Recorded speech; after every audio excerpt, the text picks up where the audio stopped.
Hello student, good morning. देखिए, जो last जो टॉपिक था हमारा वो कंप्लीट हो चुका है, या कहें कि जो मेनली जो न्यूट्रेंट जो थे वो सभी कंप्लीट हो चुके हैं।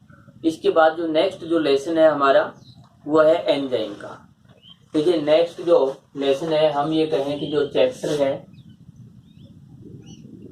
9 है, और यदि यूनिट की बात करें, यूनिट सेकंड है प्लांट फिजियोलॉजी फर्स्ट, और यदि हम देखें तो एंजाइम,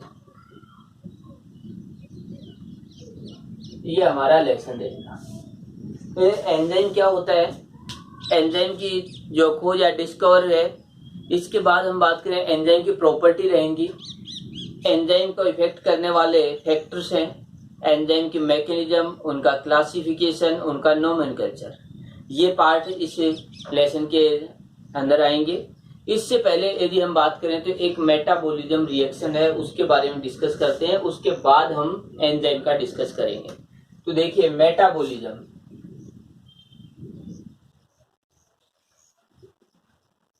मेटाबॉलिज्म रिएक्शन, या फिर कहें कि जो मेटाबॉलिक रिएक्शन जो रहते हैं, मेटाबॉलिज्म या मेटाबॉलिक रिएक्शन। तो ये जो रिएक्शन क्या रहेंगी, तो मेटाबॉलिक रिएक्शन से पहले हम इसके कुछ एक दो पार्ट हैं, जैसे इनको देखें कि जैसे फर्स्ट पार्ट की बात करें तो एनाबॉलिक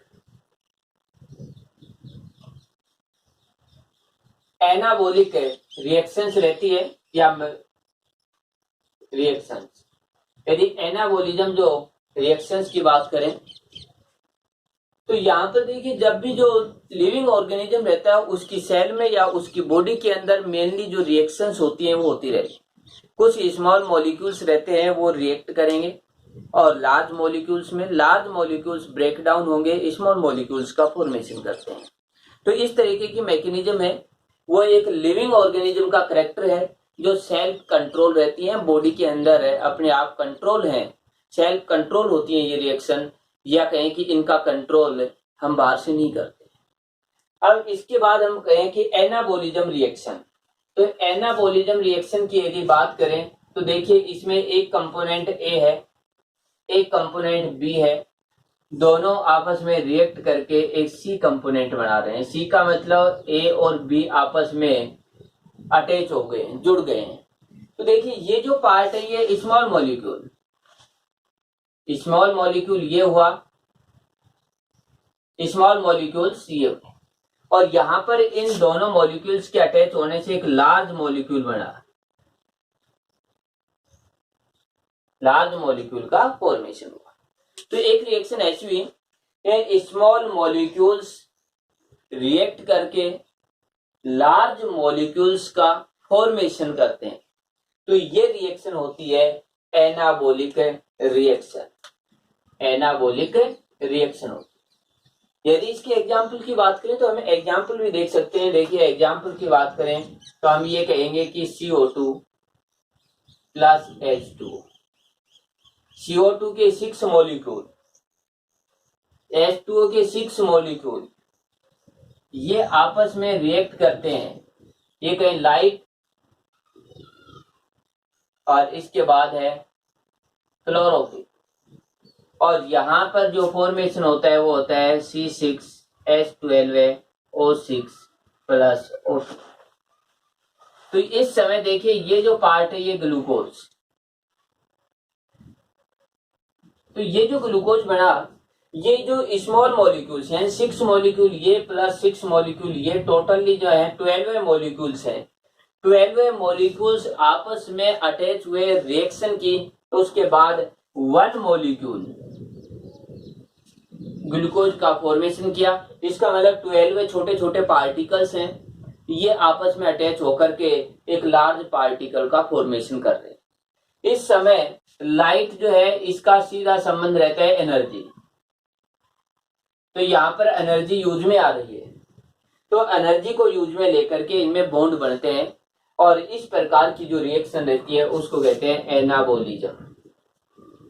तो एनाबॉलिज्म रिएक्शन की देखें कि स्मॉल मॉलिक्यूल्स जो हैं वो आपस में रिएक्ट कर लार्ज मॉलिक्यूल्स का फॉर्मेशन करते हो तो एनाबोलिज्म रिएक्शन में एनर्जी की रिक्वायरमेंट होती है।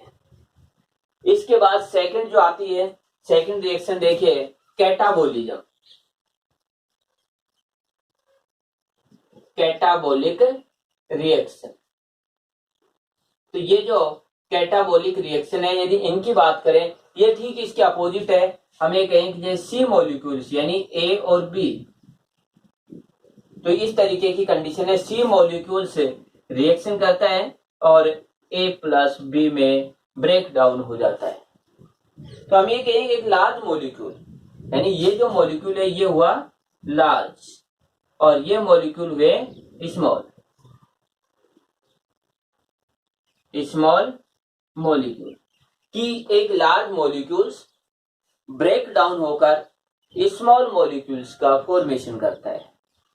तो इस तरीके की जो रिएक्शन है वो कैटाबोलिज्म। यदि एग्जाम्पल की बात करें, ठीक इसी रिएक्शन को हम अपोजिट कर सकते हैं। इस रिएक्शन को कहते हैं फोटोसिंथेसिस।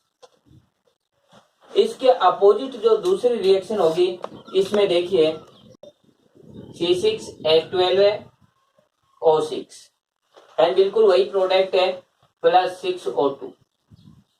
इसके बाद रिएक्शन करेंगे और रिएक्शन करके यहाँ पर 6CO2 plus 6H2O plus ATP, यानी हम बात करें एनर्जी, इस तरीके से।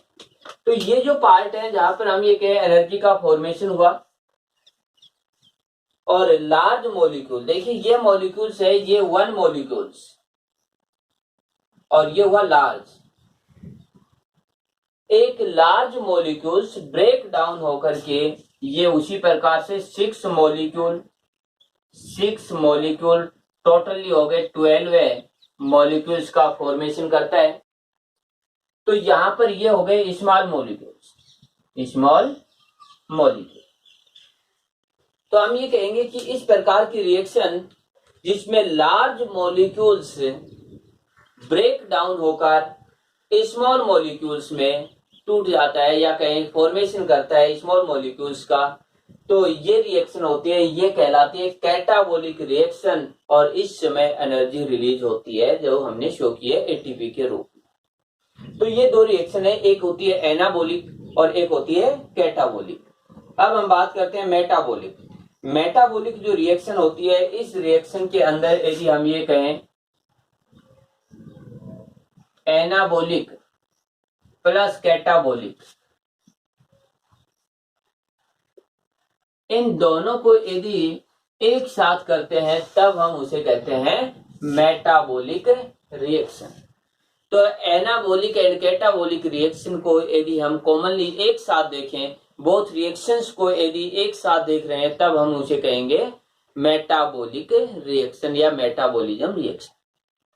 तो मेटाबोलिज्म रिएक्शन का क्या अर्थ हुआ, क्या डेफिनेशन हुई कि लार्ज मॉलिक्यूल्स ब्रेक डाउन होकर स्मॉल मॉलिक्यूल्स में एंड स्मॉल मॉलिक्यूल्स आपस में रिएक्ट करके लार्ज मॉलिक्यूल्स का फॉर्मेशन करते हैं।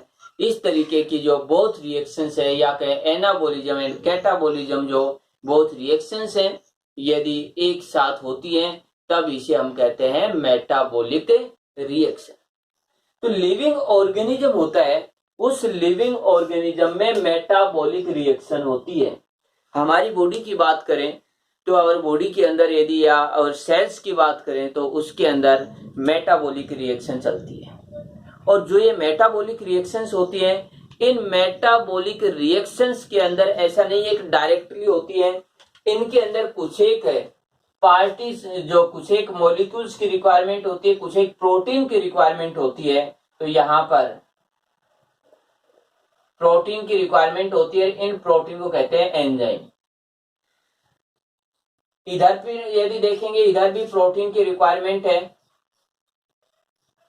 या कहें कि एंजाइम। तो ये जो प्रोटीन्स हैं जो इन रिएक्शंस में इन्वॉल्व होते हैं, जो इन रिएक्शंस की रेट जो होती है उसमें मेटाबॉलिक रिएक्शन की जो रेट है उस पर इफेक्ट डालते हैं। या तो मेटाबॉलिक रिएक्शन के रेट को इंक्रीज कर देते हैं या इस रेट को डिक्रीज कर देते हैं। तो इस प्रकार के जो प्रोटीन मॉलिक्यूल्स होते हैं उन प्रोटीन मॉलिक्यूल्स को हम एंजाइम कहते हैं। तो ये था हमारा एंजाइम क्या होता है। तो एंजाइम क्या हुए कि एक प्रोटीजेनियस नेचर का यानी प्रोटीनियस नेचर का ऑर्गेनिक मॉलिक्यूल जो मेटाबॉलिक रिएक्शंस के अंदर एक कैटलिस्ट का फंक्शन करता है, उसकी रेट पर इफेक्ट डालता है, उसकी रेट को डायरेक्ट या इनडायरेक्ट रूप से इफेक्ट डालता है, तो वह जो मॉलिक्यूल्स या प्रोटीन है वह एंजाइम हुआ। तो ये तो है एंजाइम की जैसे डेफिनेशन की बात करें। इसके बाद देखिए कि ये जो एंजाइम्स होते हैं, यदि हम इनकी बात करेंगे तो ये रहेंगे कि जो मेटाबॉलिक जो रिएक्शन होती हैं, तो ये ऐसा नहीं केवल इसी स्टेप में होते हैं, काफी स्टेप होते हैं, तो इनके अंदर एंजाइम भी काफी अधिक यूज में आते हैं। तो इस प्रकार से अब हम एंजाइम्स हैं, इसकी डेफिनेशन और इसकी जो डिस्कवर या कहें कि इसकी हिस्ट्री है उसके बारे में डिस्कस करते हैं। देखिए एंजाइम एक ग्रीक वर्ड है, तो ये मेनली 2 वर्ड्स हैं उनसे मिलकर बना। फर्स्ट यदि एक बात करें एन का मतलब होता है इन और जाइम का मतलब होता है ईस्ट। तो यहां पर ये कहें इन ईस्ट।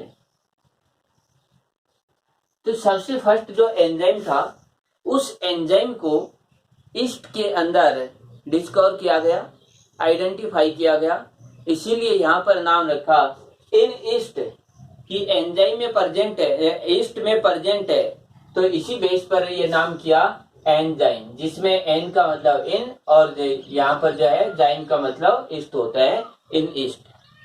इसके बाद देखिए इसकी डेफिनेशन जो मैंने बताया था कि proteinaceous organic component which act, यानी प्रोटीनेशियस जो नेचर के है, प्रोटीन नेचर के जो ऑर्गेनिक कंपोनेंट है which act as biocatalyst in biochemical reaction, कि प्रोटीनेशियस नेचर के ऑर्गेनिक कंपोनेंट जो बायोकेमिकल रिएक्शंस में बायोकैटलिस्ट की तरह वर्क करते हैं, एंजाइम कहलाते हैं। तो यहाँ पर देखिए बायोकैटलिस्ट क्यों कहा गया। नॉर्मली यदि हम बात करते हैं, देखिए जो केमिकल रिएक्शंस होती है उनमें होता है कैटलिस्ट। कैटलिस्ट होते हैं जो केमिकल रिएक्शंस के रेट पर इफेक्ट डालते हैं, लेकिन यहां पर ये जो एंजाइम जो है ये भी रिएक्शंस जो रहती है उन पर इफेक्ट डालते हैं, लेकिन ये रिएक्शंस मेटाबॉलिक रिएक्शन होती हैं, ये लिविंग ऑर्गेनिज्म में होती हैं। इसीलिए जो कैटलिस्ट है इसके फर्स्ट में हमने लगा दिया बायो। बायो मतलब एक लिविंग ऑर्गेनिज्म या लिविंग, हम ये कहें सेल की बात करते हैं, तो बायो कैटलिस्ट बिल्कुल जो रिएक्शंस होती है, उन केमिकल रिएक्शंस होती है उनमें जो कैटलिस्ट जो वर्क करते हैं, वैसे ही बायो कैटलिस्ट लिविंग ऑर्गेनिज्म की मेटाबॉलिज्म रिएक्शन में अपने फंक्शन करते हैं। इसके बाद में हम बात करें कि इसके जैसे जो हिस्ट्री है इसकी बात करें कि एंजाइम में इसकी हिस्ट्री क्या रहेगी।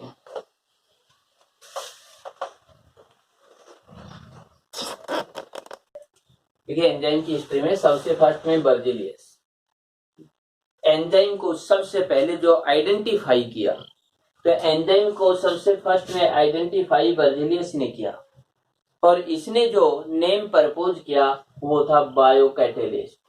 यानी बर्जिलियस ने सबसे फर्स्ट में एंजाइम को आइडेंटिफाई किया एंड बायोकैटलिस्ट नेम प्रपोज किया। सेकेंड साइंटिस्ट आते हैं कोहेने। कोहेने ने जो बायोकैटलिस्ट है, इस बायोकैटलिस्ट के स्थान पर एंजाइम जो वर्ड्स है वो दिया, या फिर कहें कोहेने ने एंजाइम जो है वो नेम प्रपोज किया। इसके बाद आ जाता है बुकनर। बुकनर ने सबसे फर्स्ट में जाइमेज एंजाइम है इसको डिस्कवर किया। इन बुकनर साइंटिस्ट था, उसने फर्स्ट में जाइमेज एंजाइम है इसको डिस्कवर किया। इसके बाद अगला आता है सुमनर।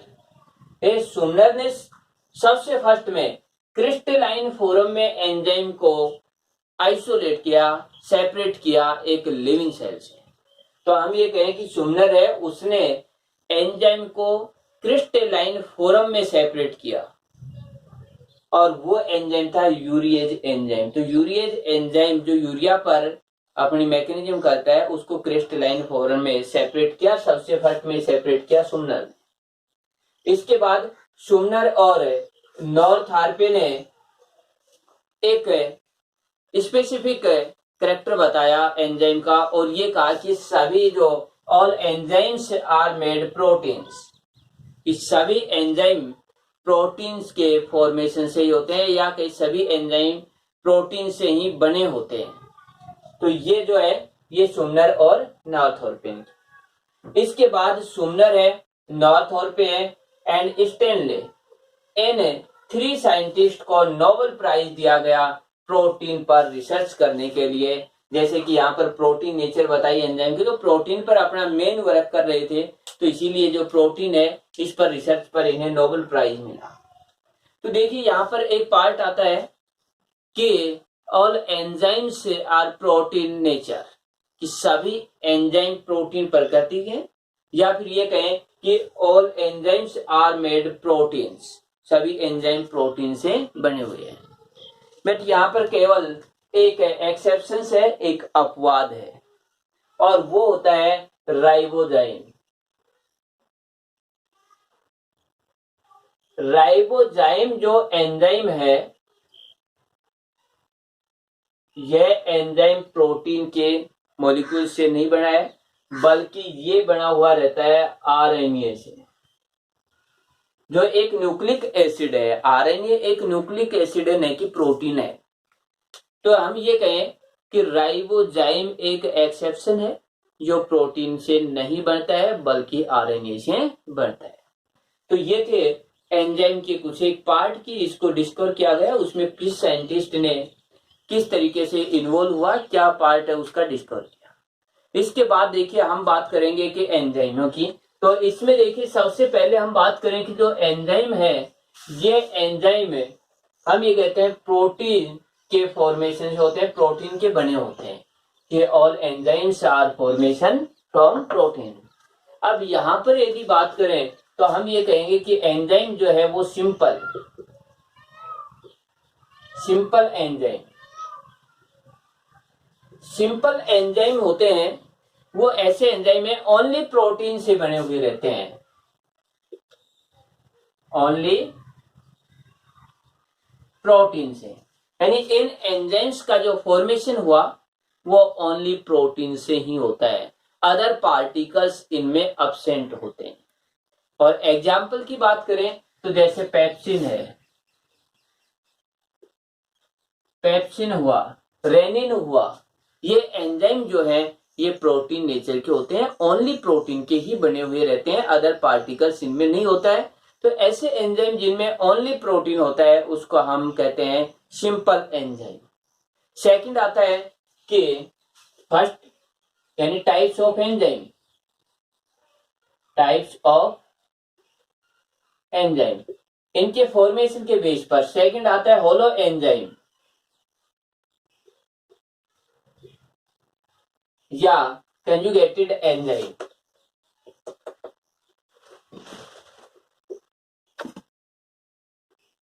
इस सेकंड होलो एंजाइम या कंजुगेटेड एंजाइम, ये एंजाइम जो है हम ये कहें कि प्रोटीन प्लस अदर मॉलिक्यूल्स,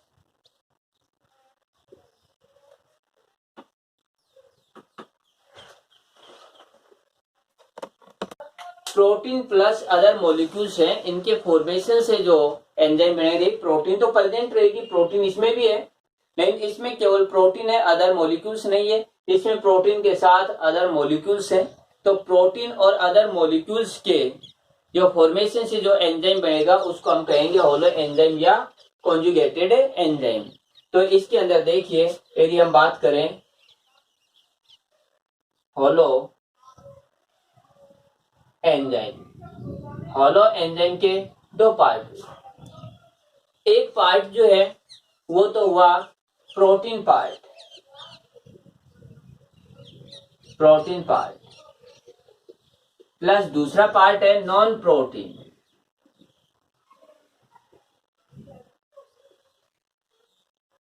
इन जो अदर मॉलिक्यूल्स हैं, नॉन प्रोटीन पार्ट हुआ। हम बात करें प्रोटीन पार्ट की, प्रोटीन पार्ट का यहां पर एक स्पेसिफिक नेम दिया गया और वो हुआ एपो एंजाइम।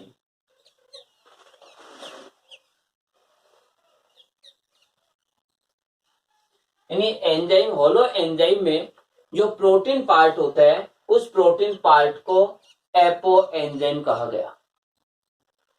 तो हम ये कहें कि ये पार्ट है, ये प्रोटीन से ही बना हुआ रहता है, ओनली प्रोटीन पार्ट है ये। इसके बाद सेकंड जो नॉन प्रोटीन पार्ट रहता है इसको कहा जाता है कोफैक्टर। कोफैक्टर, तो ये जो है एपो एंजाइम प्लस कोफैक्टर, ये दोनों पार्ट मिलकर के होलो एंजाइम का फॉर्मेशन करते हैं। एपो एंजाइम का मतलब प्रोटीन पार्ट, कोफैक्टर का मतलब नॉन प्रोटीन पार्ट। तो यहां पर देखिए कि ये तो केवल प्रोटीन से ही बना हुआ है। यदि हम इसकी बात करें कोफैक्टर की, तो कोफैक्टर के अंदर फिर डिवाइडेशन किया गया और कोफैक्टर पार्ट है, इसको हम ये कहें 3 पार्ट्स में डिवाइड किया। और इसके अंदर देखिए फर्स्ट जो पार्ट आता है उसकी बात करें, सेकंड जो पार्ट है वो, और थर्ड पार्ट है। अब देखिए इसमें फर्स्ट जो पार्ट की बात करें हम, तो हम ये कहेंगे कि जो prosthetic group,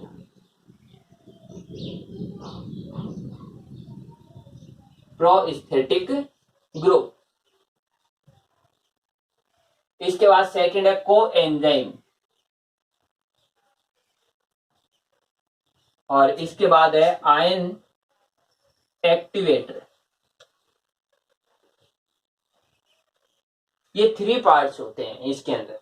first prosthetic group जो है, यदि प्रोस्थेटिक यदि हम ग्रुप की बात करें तो यहां पर देखिए प्रोस्थेटिक ग्रुप के अंदर क्या होता है कि ये जो पार्ट है ये ऑर्गेनिक कंपोनेंट है।